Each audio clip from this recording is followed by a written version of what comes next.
పార్వతుల సంభాషణతో ఈ కథను ప్రారంభిస్తాం. ఒకరోజు శివుడు పార్వతీదేవి కైలాసంలో కూర్చొని ఉన్నారు.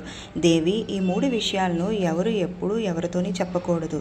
ఈ 3 రహస్యాలను దాచిన వ్యక్తి ఎన్నటికీ పేదవాడు కాదు. వాళ్ళ జీవితం సుఖమయం అవుతుంది. పార్వతీదేవి ఆసక్తిగా కళ్ళతో కుతూహలంతో అడిగింది. స్వామి, అవి ఏమిటి? ఆ 3 విషయాలు తెలిస్తే మనిషి ఎప్పుడూ దుఃఖంలో మునగడు కదా. శివుడు చిరునవ్వుతో చెప్పాడు. దేవి, నేను ఈరోజు సన్యాసి రూపంలో భూలోకంలోకి వెళ్ళి ఈ 3 రహస్యాలను ఒక కథ రూపంలో చెప్పబోతున్నాను. ఓ భక్తులారా, ఈ కథను జాగ్రత్తగా హృదయంతో వినండి. మీరు ఈ కథ వింటున్నట్లయితే మొత్తం వినండి, అర్ధాంతరంగా వదిలేసి వెళ్ళకండి. పురాతన కాలంలో తెలంగాణలోని ఒక అందమైన ఊరిలో సుందర్ అనే సంపన్న వ్యాపారి ఉండేవాడు. అతని ఇంటిలో ఏ లోటు లేదు. గోదావరి ఒడ్డున ఉన్న ఈ ఊరు ఎంతో సందడిగా సంపదతో నిండి ఉండేది. సుందర్ వ్యాపారం రోజురోజుకు వృద్ధి చెందేది. అతని భార్య సుమతి ఎంతో సరళమైన స్వరం కలది. ఆమె మనసు ఎప్పుడూ ఆనందంతో నిండి ఉండేది. సుందర్ ప్రతి నెల తన భార్య కోసం కొత్త బంగారు ఆభరణాలు, రంగురంగుల చీరలు తెచ్చేవాడు. సుమతి ఆ బహుమతులు చూసి గుండెలు పొంగిపోయేవి. వాళ్ళ ఇల్లు ఎప్పుడూ నవ్వులతో, సంతోషంతో నిండి ఉండేది. సుందర్ ఇంటి తోటలో ఒక పెద్ద మర్రి చెట్టు ఉండేది. ఆ చెట్టు గుండె లాంటిది. ఊరి మధ్యలో గొప్పగా నిలబడేది.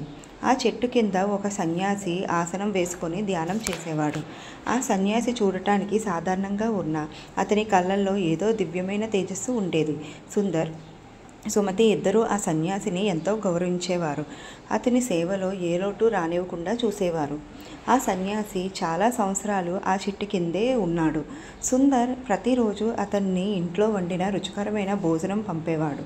సన్యాసి కూడా వాళ్ళు పట్ల ఎంతో ప్రేమ చూపించేవాడు.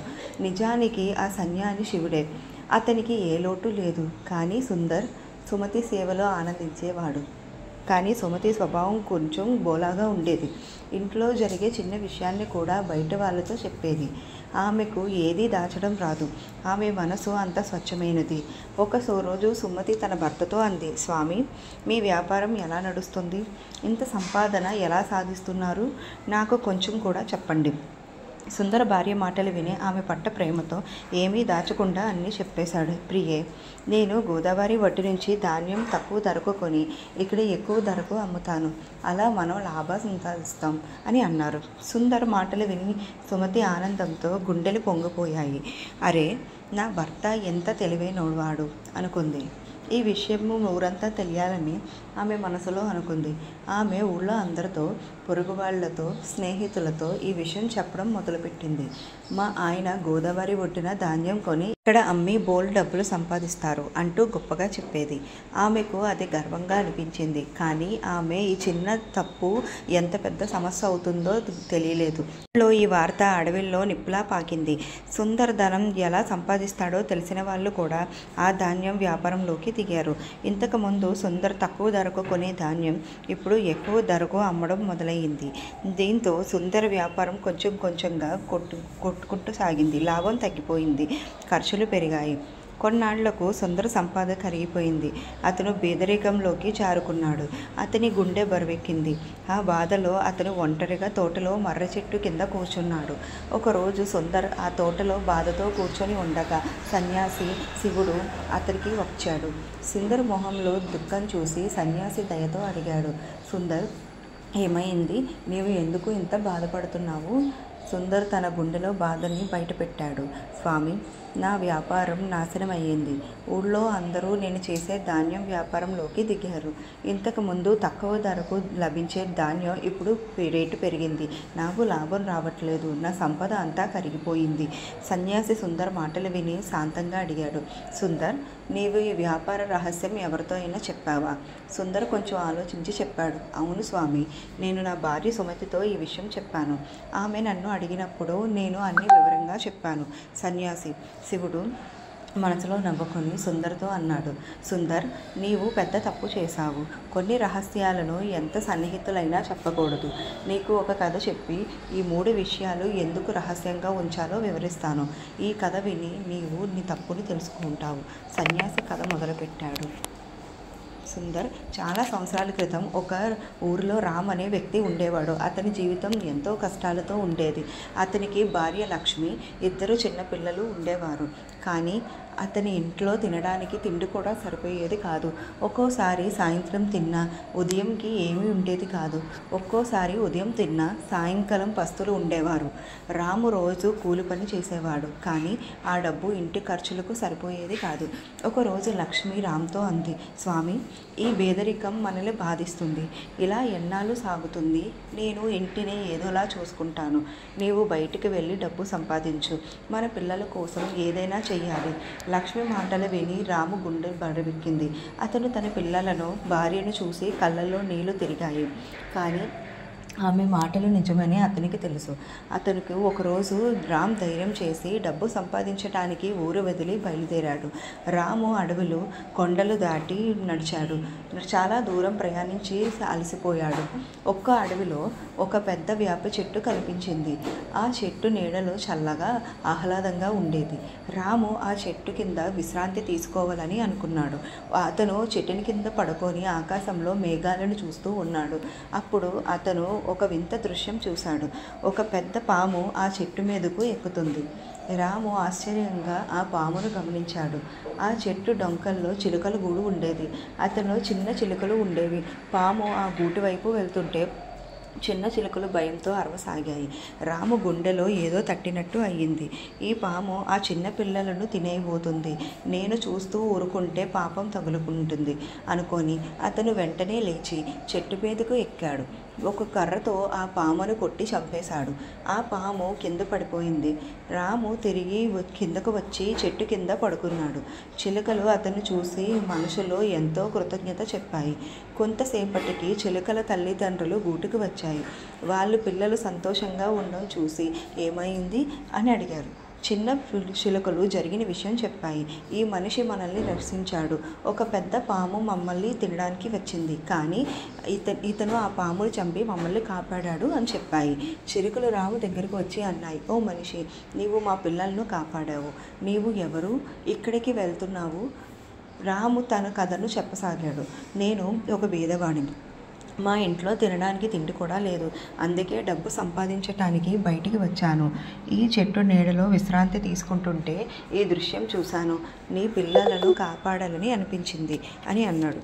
చిలుకలు రామ్ మాటలు విని ఎంతో సంతోషించాయి. అవి అన్నాయి, నీవు మా పిల్లలను కాపాడావు. మేము నీకు సహాయం చేస్తాము. మేము రోజు విలువైన ముత్యాలు తింటాము. ఈ ముత్యాలు మనుషులకు చాలా విలువైనవి. నీవు ఈ ముత్యాలను తీసుకువెళ్ళి బజారులో అమ్ము. నీవు ఇక్కడే ఉండు. మా పిల్లలను కాపాడు. మేము మీకు రోజు ముత్యాలు తీసుకొచ్చి ఇస్తాము. రాము ఈ మాటలు విని ఆనందంతో గుండెలు పొంగిపోయాయి. ఇక్కడే ఉంటే నాకు డబ్బు వస్తుంది, ఇంకెందుకు బయటికి వెళ్తాను అని అనుకున్నాడు. అతను కొన్ని ముత్యాలను తీసుకెళ్ళి బజారులో అమ్మి ఇంటికి అవసరమైన సామాన్లు కొన్నాడు. ఆ వేప చెట్టు కింద ఒక చిన్న గుడిసె వేసుకొని అక్కడే ఉండసాగాడు. రోజు చిలుకల పిల్లలను కాపాడేవాడు. చిలుకలు ఉదయం ఆహారం కోసం బయటికి వెళ్ళి సాయంకాలం తిరిగి వచ్చేవి. వాళ్ళు పిల్లలు సురక్షితంగా ఉండడం చూసి రామ్కు కృతజ్ఞతగా ముత్యాలు ఇచ్చేవి. ఇలా 2 నెలలు గడిచాయి. చిలుకలు పిల్లలు కూడా పెద్దవయ్యాయి. రామ్కు తన భార్య, పిల్లలు జ్ఞాపకాలు వచ్చాయి. ఒకరోజు అతను చిలుకలతో అన్నాడు, నేను మా ఇంటికి వెళ్ళాలి అనుకుంటున్నాను. నా భార్య, పిల్లలు ఎలా ఉన్నారో తెలీదు. చిలుకలు అతని మాటలు విని, రాము, నీవు నీ ఇంటికి వెళ్ళు. మా పిల్లలు ఇప్పుడు సురక్షితంగా ఉన్నాయి. నీవు ఎప్పుడైనా మమ్మల్ని చూడాలనిపిస్తే ఈ చెట్టు దగ్గరకు వచ్చాయి అని అన్నాయి. అవి రామ్కు ఒక సంచులు ముత్యాలు ఇచ్చాయి. రాము ఆ ముత్యాలతో ఇంటికి చేరాడు. లక్ష్మి ఆ ముత్యాలు చూసి ఆశ్చర్యపోయింది. ఇవి ఎక్కడివి అని అడిగింది. రాము అన్నీ వివరంగా చెప్పాడు. నేను 2 నెలలుగా చిలుకల సేవ చేశాను. వాళ్ళు నాకు ఈ ముత్యాలు ఇచ్చారు. ఇవి అమ్మితే మనం సుఖంగా బ్రతకగలవచ్చు అని అన్నాడు.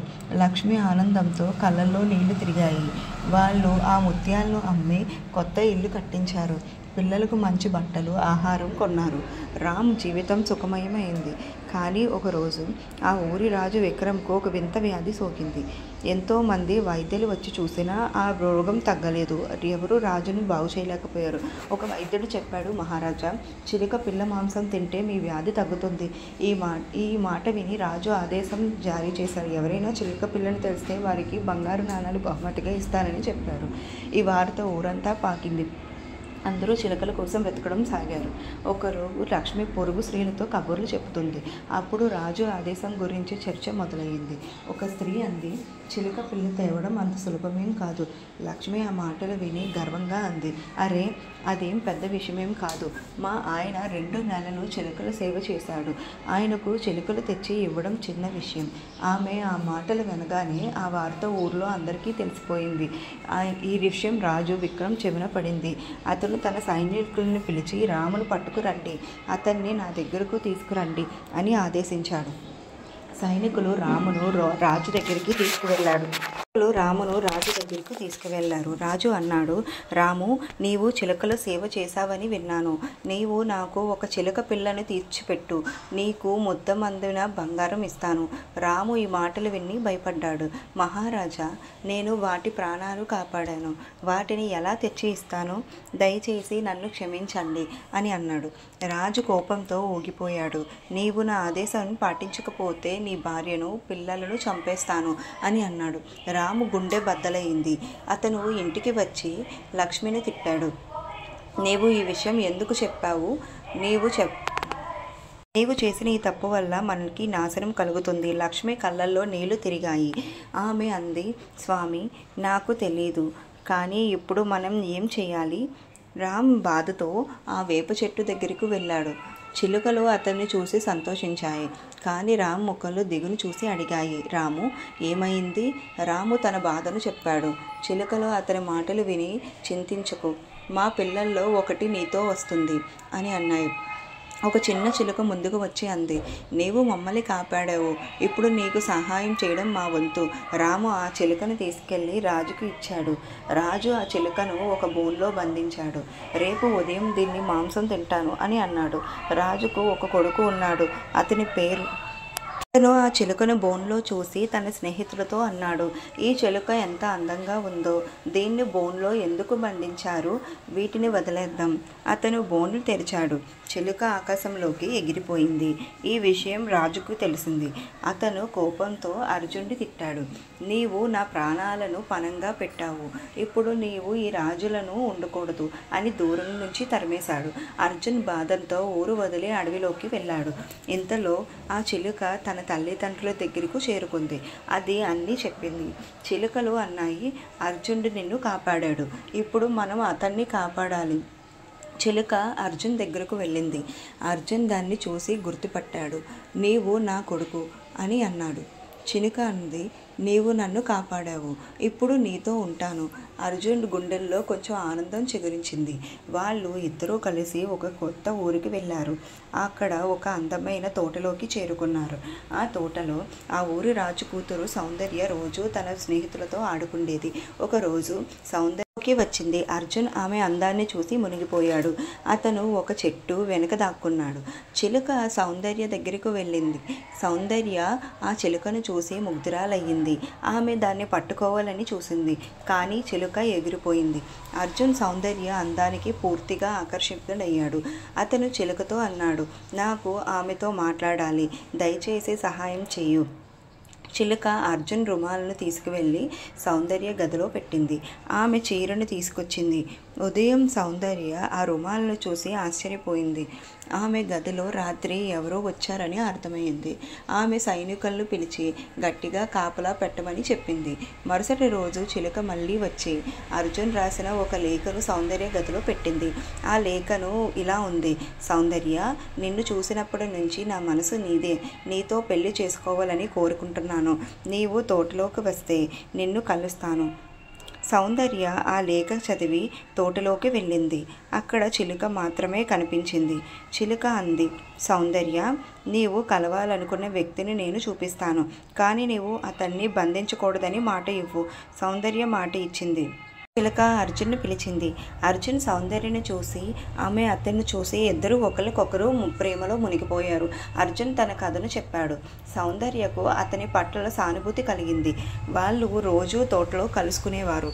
ఒకరోజు సౌందర్య అంది, అర్జున్, నా తండ్రి మన పెళ్ళికి ఒప్పుకోడు, మనం ఈ ఊరు వదిలి వెళ్ళిపోదాం. వాళ్ళు రాత్రి గుర్రంపై ఎక్కి ఊరు వదిలి వెళ్ళిపోయారు.